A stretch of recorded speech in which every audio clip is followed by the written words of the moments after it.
بسم الله الرحمن الرحيم. الحمد لله الذي أنزل على عبده الكتاب ولم يجعل له عوجا قيما لينذر بأسا شديدا من لدنه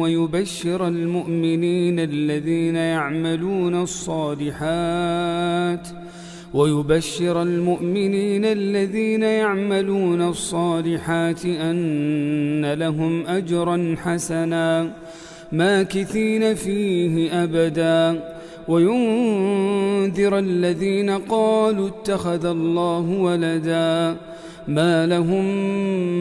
به من علم ولا لآبائهم كبرت كلمة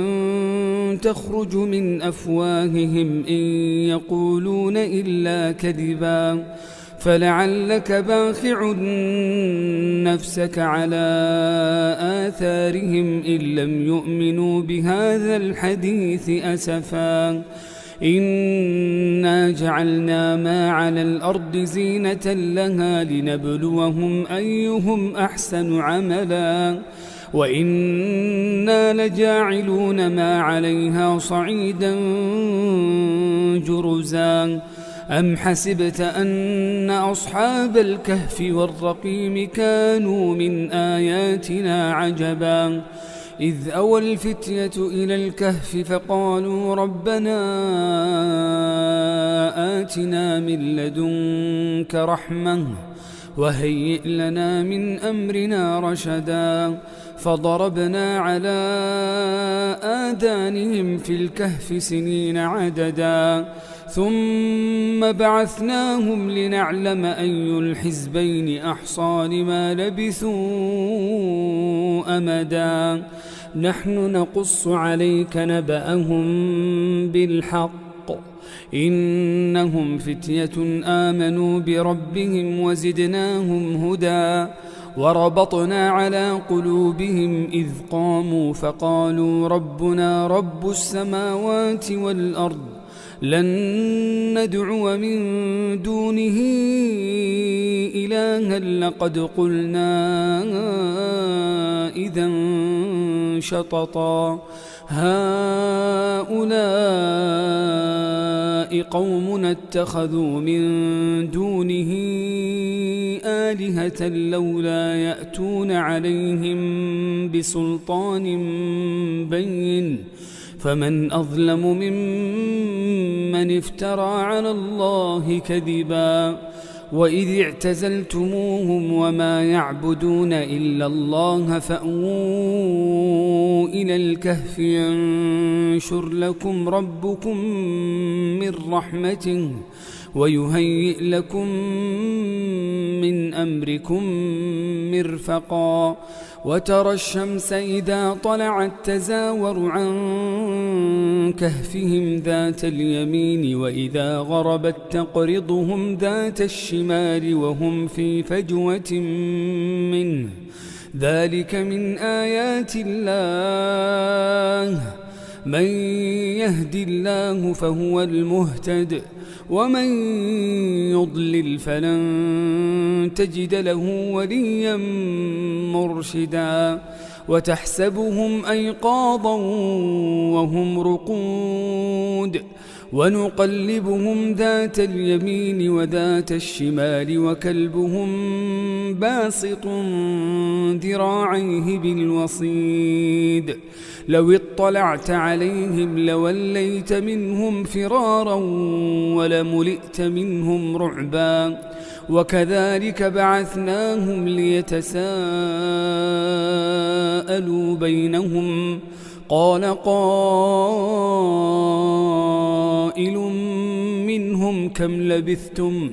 قالوا لبثنا يوما أو بعض يوم قالوا ربكم أعلم بما لبثتم فابعثوا أحدكم بورقكم هذه إلى المدينة فلينظر أيها أزكى طعاما فليأتكم برزق منه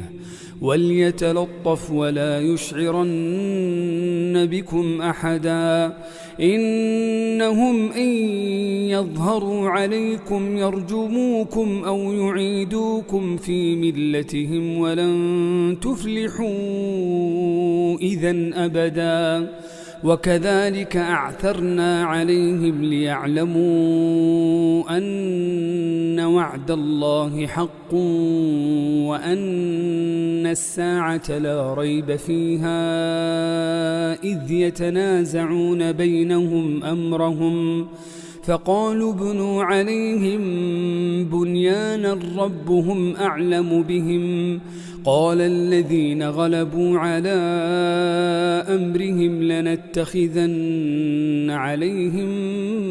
مسجدا سيقولون ثلاثة رابعهم كلبهم ويقولون خمسة سادسهم كلبهم رجما بالغيب ويقولون سبعة وثامنهم كلبهم قل ربي أعلم بعدتهم ما يعلمهم إلا قليل فلا تمار فيهم إلا مراء ظاهرا ولا تستفت فيهم منهم أحدا ولا تقولن لشيء إني فاعل ذلك غدا إلا أن يشاء الله واذكر ربك إذا نسيت وقل عسى أن يهديني ربي لأقرب من هذا رشدا ولبثوا في كهفهم 300 سنين وازدادوا 9 قل الله أعلم بما لبثوا له غيب السماوات والأرض أبصر به وأسمع ما لهم من دونه من ولي ولا يشرك في حكمه أحدا واتل ما أوحي إليك من كتاب ربك لا مبدل لكلماته ولن تجد من دونه ملتحدا واصبر نفسك مع الذين يدعون ربهم بالغداة والعشي يريدون وجهه ولا تعد عيناك عنهم تريد زينة الحياة الدنيا ولا تطع من أغفلنا قلبه عن ذكرنا واتبع هواه وكان أمره فرطا وقل الحق من ربكم فمن شاء فليؤمن ومن شاء فليكفر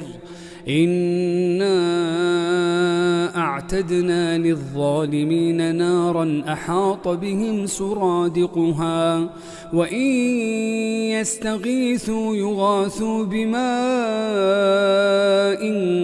كالمهل يشوي الوجوه بئس الشراب وساءت مرتفقا إن الذين آمنوا وعملوا الصالحات إنا لا نضيع أجر من أحسن عملا أولئك لهم جنات عدن تجري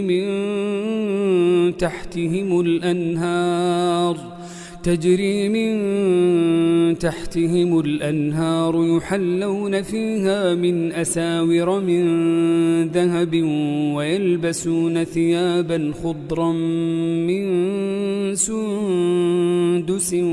وإستبرق متكئين فيها على الأرائك نعم الثواب وحسنت مرتفقا واضرب لهم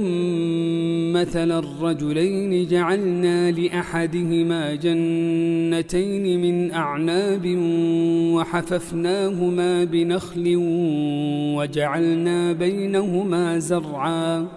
كلتا الجنتين آتت أكلها ولم تظلم منه شيئا وفجرنا خلالهما نهرا وكان له ثمر فقال لصاحبه وهو يحاوره أنا أكثر منك مالا وأعز نفرا ودخل جنته وهو ظالم لنفسه قال ما أظن أن تبيد هذه أبدا وما أظن الساعة قائمة ولئن رددت إلى ربي لأجدن خيرا منها منقلبا قال له صاحبه وهو يحاوره أكفرت بالذي خلقك من تراب ثم من نطفة أكفرت بالذي خلقك من تراب ثم من نطفة ثم سواك رجلا لكن هو الله ربي ولا أشرك بربي أحدا ولولا إذ دخلت جنتك قلت ما شاء الله لا قوة إلا بالله إن ترني أنا أقل منك مالا وولدا فعسى ربي أن يؤتيني خيرا من جنتك ويرسل عليها حسبانا من السماء فتصبح صعيدا زلقا أو يصبح ماؤها غورا فلن تستطيع له طلبا وأحيط بثمره فأصبح يقلب كفيه على ما أنفق فيها وهي خاوية على عروشها ويقول يا ليتني لم أشرك بربي أحدا ولم تكن له فئة ينصرونه من دون الله وما كان منتصرا هنالك الولاية لله الحق هو خير ثوابا وخير عقبا واضرب لهم مثل الحياة الدنيا كماء إن أنزلناه من السماء فاختلط به نبات الأرض فأصبح هشيما تذروه الرياح وكان الله على كل شيء مقتدرا المال والبنون زينة الحياة الدنيا والباقيات الصالحات خير عند ربك ثوابا وخير أملا ويوم نسير الجبال وترى الأرض بارزة وحشرناهم فلم نغادر منهم أحدا وعرضوا على ربك صفا لقد جئتمونا كما خلقناكم أول مرة بل زعمتم أن لن نجعل لكم موعدا ووضع الكتاب فترى المجرمين مشفقين مما فيه ويقولون يا ويلتنا ما لهذا الكتاب لا يغادر صغيرة ولا كبيرة إلا أحصاها ووجدوا ما عملوا حاضرا ولا يظلم ربك أحدا وإذ قلنا للملائكة اسجدوا لآدم فسجدوا إلا إبليس كان من الجن ففسق عن أمر ربه أفتتخذونه وذريته أولياء من دوني وهم لكم عدو بئس للظالمين بدلا ما أشهدتهم خلق السماوات والأرض ولا خلق أنفسهم وما كنت متخذ المضلين عضدا ويوم يقول نادوا شركائي الذين زعمتم فدعوهم فلم يستجيبوا لهم وجعلنا بينهم موبقا ورأى المجرمون النار فظنوا أنهم مواقعوها ولم يجدوا عنها مصرفا ولقد صرفنا في هذا القرآن للناس من كل مثل وكان الإنسان أكثر شيء جدلا وما منع الناس أن يؤمنوا إذ جاءهم الهدى ويستغفروا ربهم إلا أن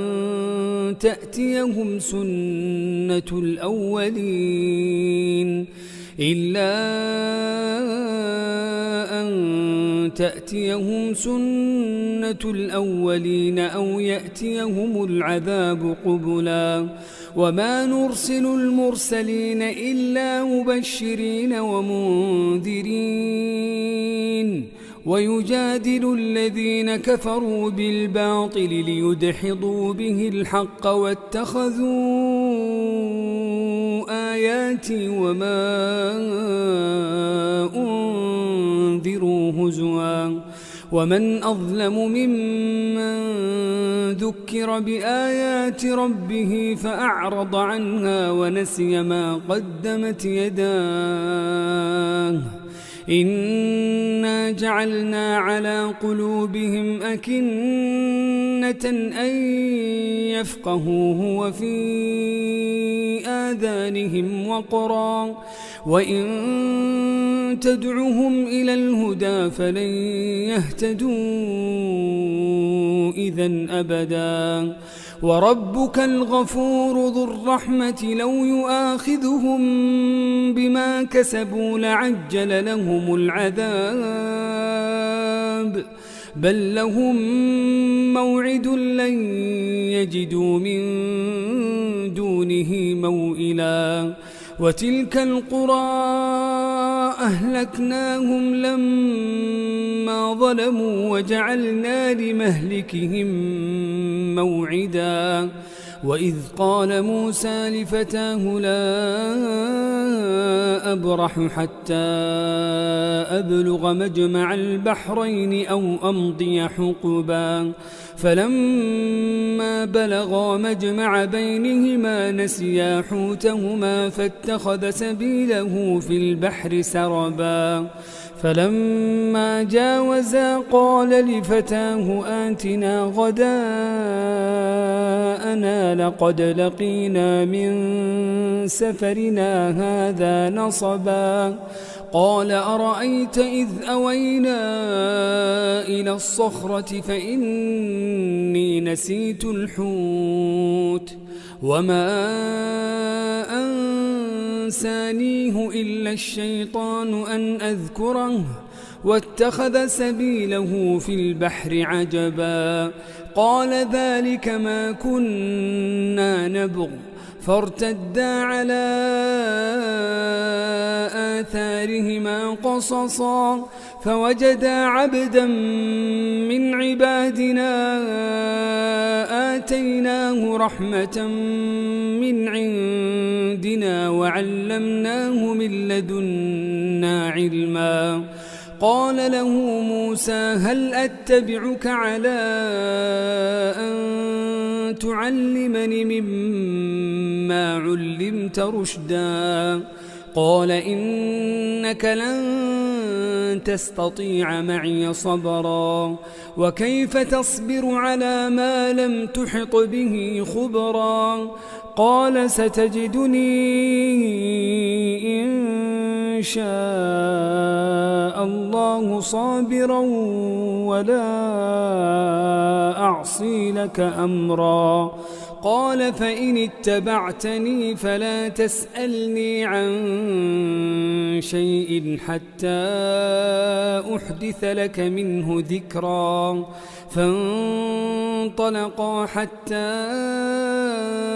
إذا ركبا في السفينة خرقها قال أخرقتها لتغرق أهلها لقد جئت شيئا إمرا. قال ألم أقل إنك لن تستطيع معي صبرا؟ قال لا تؤاخذني بما نسيت ولا ترهقني من أمري عسرا. فانطلقا حتى إذا لقيا غلاما فقتله. قال أقتلت نفسا زكية بغير نفس لقد جئت شيئا نكرا. قال ألم أقل لك إنك لن تستطيع معي صبرا؟ قال إن سألتك عن شيء بعدها فلا تصاحبني قد بلغت من لدني عذرا. فانطلقا حتى إذا أتيا أهل قرية استطعما أهلها فأبوا أن يضيفوهما فوجدا فيها جدارا يريد أن ينقض فأقامه. قال لو شئت لاتخذت عليه أجرا. قال هذا فراق بيني وبينك سأنبئك بتأويل ما لم تستطع عليه صبرا. أما السفينة فكانت لمساكين يعملون في البحر فأردت أن أعيبها وكان وراءهم ملك يأخذ كل سفينة غصبا. وأما الغلام فكان أبواه مؤمنين فخشينا أن يرهقهما طغيانا وكفرا فأردنا أن يبدلهما ربهما خيرا منه زكاة وأقرب رحما. وأما الجدار فكان لغلامين يتيمين في المدينة وكان تحته كنز لهما وكان أبوهما صالحا فأراد ربك أن يبلغا أشدهما ويستخرجا كنزهما رحمة من ربك وما فعلته عن أمري ذلك تأويل ما لم تسطع عليه صبرا. ويسألونك عن ذي القرنين قل سأتلو عليكم منه ذكرا. إنا مكنا له في الأرض وآتيناه من كل شيء سببا فأتبع سببا حتى إذا بلغ مغرب الشمس وجدها تغرب في عين حمئة ووجد عندها قوما قلنا يا ذا القرنين إما أن تعذب وإما أن تتخذ فيهم حسنا. قال أما من ظلم فسوف نعذبه ثم يرد إلى ربه فيعذبه عذابا نكرا. وأما من آمن وعمل صالحا فله جزاء الحسنى وسنقول له من أمرنا يسرا ثم أتبع سببا حتى إذا بلغ مطلع الشمس وجدها تطلع على قوم لم نجعل لهم من دونها سترا كذلك وقد أحطنا بما لديه خبرا. ثم أتبع سببا حتى إذا بلغ بين السدين وجد من دونهما قوما لا يكادون يفقهون قولا. قالوا يا ذا القرنين إن يأجوج ومأجوج مفسدون في الأرض فهل نجعل لك خرجا على أن تجعل بيننا وبينهم سدا. قال ما مكني فيه ربي خير فأعينوني بقوة أجعل بينكم وبينهم ردما. آتوني زبر الحديد حتى إذا ساوى بين الصدفين قال انفخوا حتى إذا جعله نارا قال آتوني أفرغ عليه قطرا. فما استطاعوا أن يظهروه وما استطاعوا له نقبا. قال هذا رحمة من ربي فإذا جاء وعد ربي جعله دكاء وكان وعد ربي حقا. وتركنا بعضهم يومئذ يموج في بعض ونفخ في الصور فجمعناهم جمعا وعرضنا جهنم يومئذ للكافرين عرضا. الذين كانت أعينهم في غطاء عن ذكري وكانوا لا يستطيعون سمعا. أفحسب الذين كفروا أن يتخذوا عبادي من دوني أولياء إنا أعتدنا جهنم للكافرين نزلا. قل هل ننبئكم بالأخسرين أعمالا الذين ضل سعيهم في الحياة الدنيا وهم يحسبون أنهم يحسنون صنعا. أولئك الذين كفروا بآيات ربهم ولقائه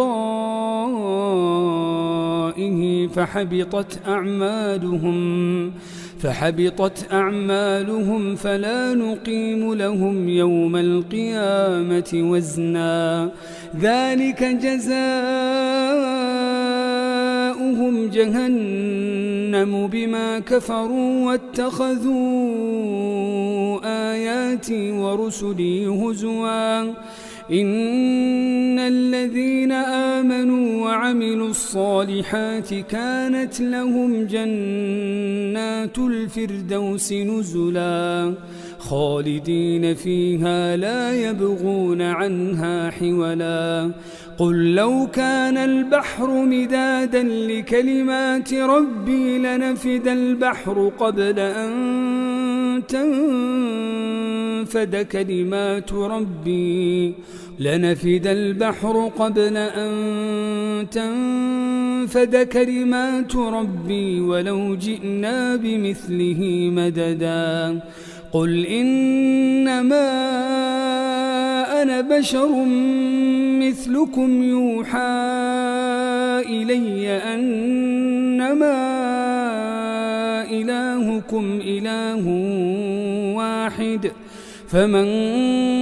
كان يرجو لقاء ربه فليعمل عملا